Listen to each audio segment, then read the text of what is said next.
እምበለደዌ ወይማም እምበለጻማ ወድካም አመከመዮም ያብጻን እግዚአብሔር በፍስሐ ወበሰላም ዲቤፊ እኩብሰቹኬ ዴቡፊ ደደቢኬ ካኑገይ ነጋዳን አያነ ኢፋ ዱዓ ከኡኬቲን ኑዋቀ ቀብሲሱ ከበጀሞታ ፊ ጃለተሞታ ማቲወን waaqayyoon kan jaalattan waaqayyo isiniin kan jaalatu hordoftoonni chaanaalii keenya hundumti keessan akkam jirtu akkam yoo nageessanii akkamiin turtanii guyyaa har'aatiin kan nu ga'e waaqni keenya galanni ulfinni teessoo isaa aariyaam irratti saafaa ta'u guyyaa har'aa kan ammoo akkuma beekamu torbeen keessa jirru torbee dhukkubbiiti.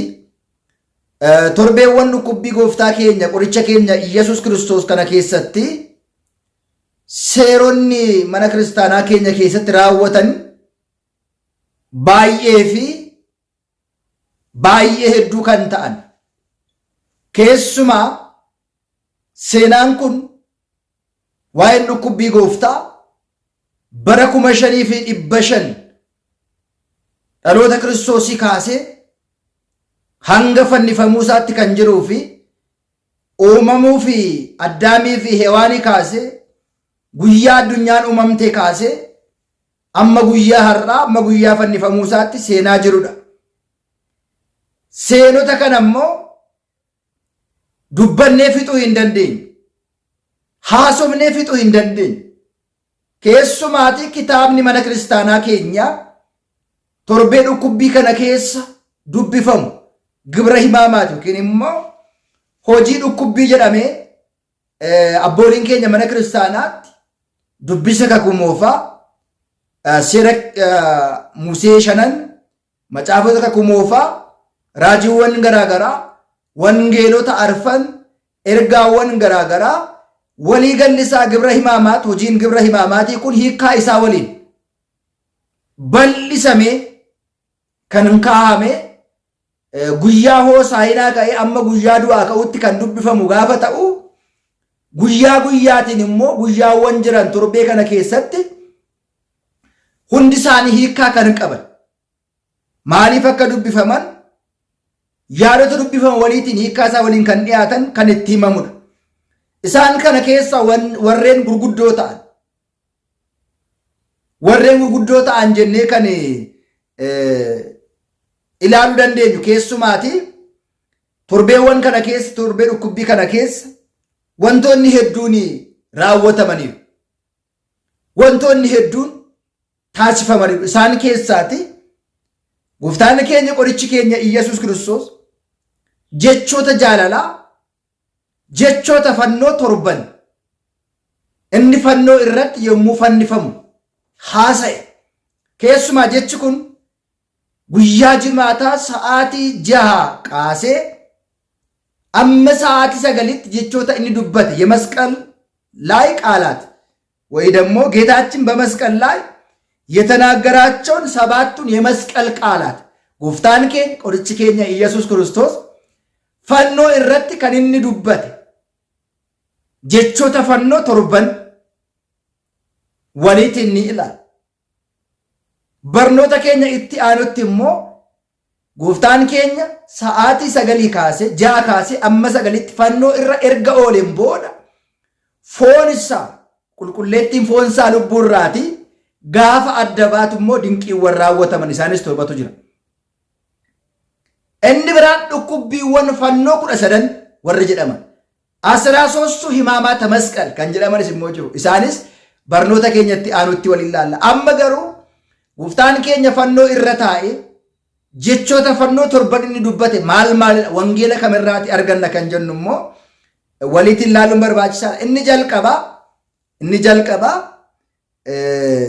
yaa abbaa koo waan godhan hin beekaniiti dhiifama godhiif kan jedhu wangeela Luqaas boqonnaa 24:34 irratti wangeela Luqaas boqonnaa 24:34 irratti አባቶ የሚያደርጉትን አያውቁምና ይቅር በላቸው። ጀሬን ኩን hangafni lubootaa warreen Ayihudootaa yemmuu isa fannisan, yemmuu isa dhiphisan, yemmuu isa dheebossan, yemmuu isa qullaa taasisan waaqa ta'uusaa, fayyisaa ta'uusaa, warra dheeboteef dheebuu kan baasu, warra beela'ee beeluu kan baasu, nyaata fooniif lubbuu kan isaanii kennu, lubbuu kan itti hodhe waaqa ta'uusaa waan hin beekne malee dhugumatti otoo beekanii jiraataniiti rakkoowwan kana hundumaa, gidiraawwan kana hundumaa isarratti hin raawwatan ture. Kanaaf egaa keessuma Waaqayyoon hojii araarsuu, ilmi hojii araarsuu abbaa wajjin dubbatee guyyaa inni xumure. Kanaaf har'a shakkitoonni nu araarsaa ilmi abbaa wajjin jedhanii jechoota fannoo kanaan qabatanii har'as akka kadhataatti kan laalan baay'een isaanii jiru. Galanni isaaf haa ta'u, waaqni keenya kadhatamaa malee kadhataa miti waan ta'eedhaaf yeroo sana garuu ilmi abbaa waliin dubbate kadhannaa kadhata abbaatti dhiyeessaa ture. Kanaaf egaa waan raawwatan hin beekaniitti dhiifama godhi. Dhugumatti saba Waaqayyoo osoo hin beekin waa baay'ee raawwannu, obboleessa keenya irratti kaan, obboleetti keenya irratti kaan, yakka hin taane, cubbuu hin taane, hojii garaagaraa hojjenna. Waaqayyo dhiifama nuuf haa godhu. Inni jalqabaa, inni tokkoffaan waan raawwatan hin beekaniitti dhiifama godhii fi Waaqayyoon dhuguma dhiifama nuuf haa godhu. Inni lammaffaan immoo dhugaan siin jedhaa har'a na faana gannat ni galta. Luqaas boqonnaa 23 irratti dubbii dubbatamedha. እውነቱን እላለሁ ዛሬ ከኔ ጋራ በገነት ትኖራለህ። jechi kun immoo shiftoota saamtota lammaniif kan dubbatame. Inni tokko ofii keessa fannoo kanarraa buusii, anas fannoo kanarraa buusii jedhe. Inni tokko garuu bara dhufaatii mootummaa keetti na hin dagatiin jedheetu dhiyeesse. Isa akkas jedheetiin, isa kisoominaan dubbateetiin har'a na faana gan mootummaa koo yookiin immoo gannata galta jedhee gooftaan keenya dubbateera. Inni sadaffaan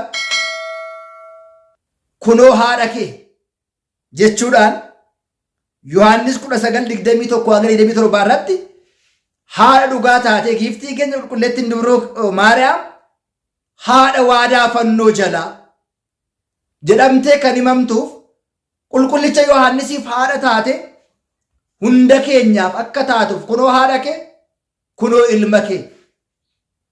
Guyyaan haadhummaa fi mucummaa, waadaan haadhummaa fi mucummaan itti milkaa'e jechaadha, itti ragga'e jechaadha guyyaan kun.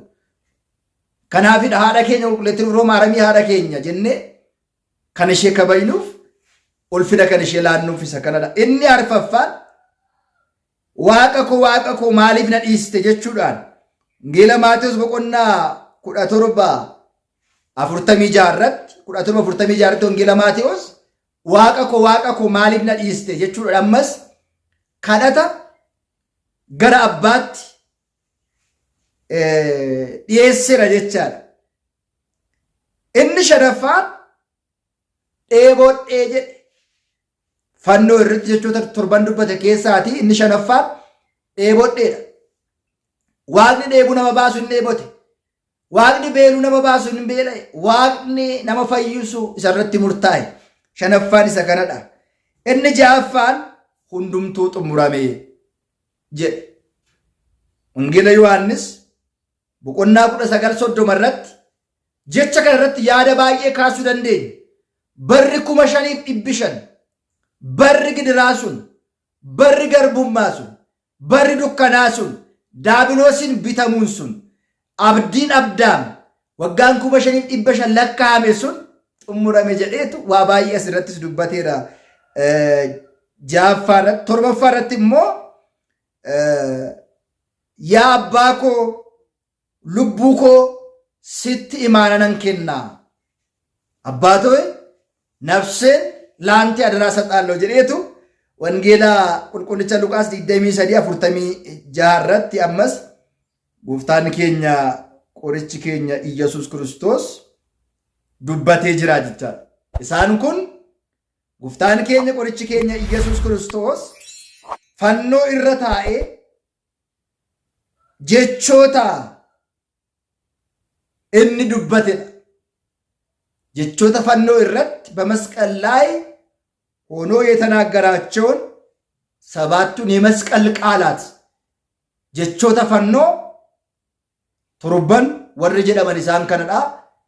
Seeraan hubachuun barbaachisaadha jechaadha. Kanaaf barnoota keenya itti aanutti immoo gooftaan keenya qorichi keenya Iyyesuus Kiristoos yeroo foon isaa qulqulleettiin lubbuu isaa qulqulleettiin irraa adda baatu immoo waaqa ta'uu isaatiif mallattoowwan raawwataman kan jedhu waliitiin kan laallu ta'a jecha.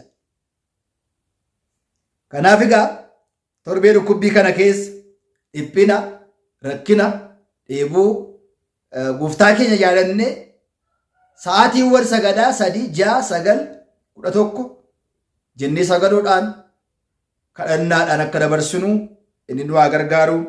እምበለ ደዌ ወይማም እምበለ ጻማ ወድካም አመከመዮም ያብጻኒ ያብጻይክሙ በፍስሐ ወበሰላም ይቆየን። ነው አትሩ